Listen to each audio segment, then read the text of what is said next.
So we all love a story, we all love a headline, don't we, as humans? It is human nature. And the story of the last 12 months has been the property market in Sydney and Melbourne and termed as Australia coming back, coming off. But the reality of the situation is that Brisbane and Hobart have actually had increases over the last 12 months. And they're not the only examples. There are a couple of major cities, but there's plenty of other areas within Australia that have had increases over the last 12 months. But the story, the headline, what sells the newspapers is property crash, property recession, etc., etc.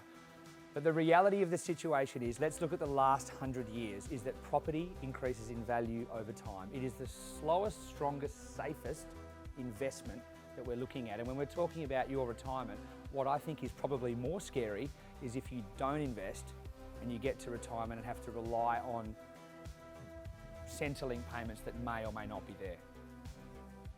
Our role at IPP Australia is to research the right areas for our clients to invest in. So we're heading to Perth, WA next week to have a good look at the market over there, to check out a few developments.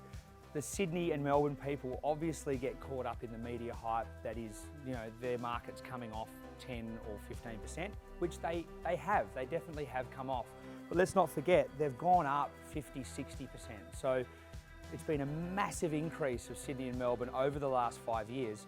For it to correct and then come off 10 or 15% is not the end of the world, but the media likes to portray it that way, and that's what's scaring people at the moment. That's why people are holding off, but the savvy people are actually making the most of the opportunities and securing some really, really good buys in various parts of Australia.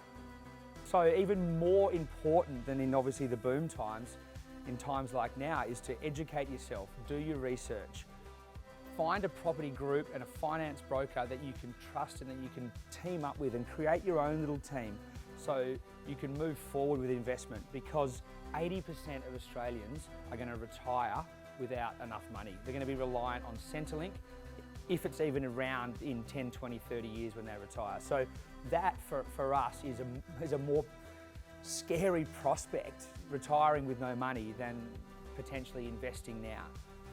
Things that we can do to make sure that the vehicle flows is that have a buffer in place. Have 20, 30, 40,000 put away for a rainy day.